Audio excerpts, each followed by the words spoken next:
তার বিরুদ্ধে আমাদের প্রতিবাদ।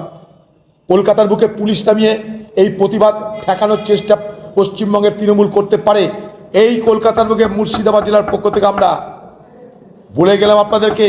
মুর্শিদাবাদ জেলার পক্ষ থেকে আমরা কলকাতার বুকে এই ওয়াকফ সম্পত্তির শ্বেতপত্র প্রকাশের দাবি নিয়ে আন্দোলন করব।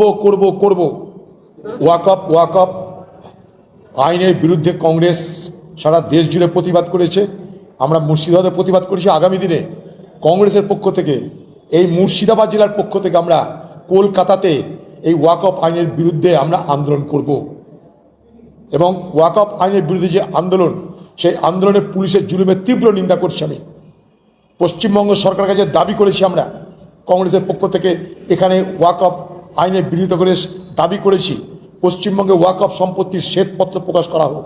পশ্চিমবঙ্গে 1,48,247টা ওয়াকফ সম্পত্তি আছে। পশ্চিমবঙ্গে ওয়াকফ সম্পত্তি লুটে খাওয়া হচ্ছে।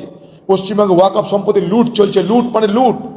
সারা পশ্চিমবঙ্গে হাজার হাজার কোটি টাকার ওয়াকফ সম্পত্তি আছে, তার কোনো হিসাব নাই। সেগুলো বেওয়ারিশ বেসরকারি হাতে চলে যাচ্ছে। ওয়াকফের কাছ থেকে নানা ফন্দি ফিকির করে আজকে সরকারি দলের নেতা মন্ত্রী সেগুলো মেরে খাচ্ছে।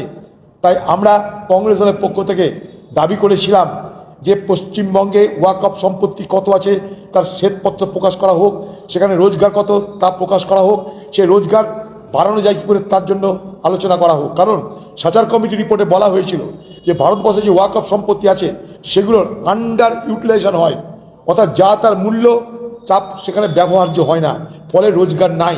আজকে টালিগঞ্জ যেখানে শিল্প সিনেমা হয় সেটা কিন্তু ওয়াকফ সম্পত্তি। ক্যালকাটা রয়্যাল গল্ফ ক্লাব ওয়াকফ সম্পত্তি। হাজার হাজার কোটি টাকার সম্পত্তি, এগুলো 500 টাকা 1000 টাকায় সব ভাড়া দিয়েছে সরকার। কেন? তার বিরুদ্ধে আমাদের প্রতিবাদ। কলকাতার বুকে পুলিশ নামিয়ে এই প্রতিবাদ ঠেকানোর চেষ্টা পশ্চিমবঙ্গের তৃণমূল করতে পারে, এই কলকাতার বুকে মুর্শিদাবাদ জেলার পক্ষ থেকে আমরা বলে গেলাম আপনাদেরকে। মুর্শিদাবাদ জেলার পক্ষ থেকে আমরা কলকাতার বুকে এই ওয়াকফ সম্পত্তির শ্বেতপত্র প্রকাশের দাবি নিয়ে আন্দোলন করব।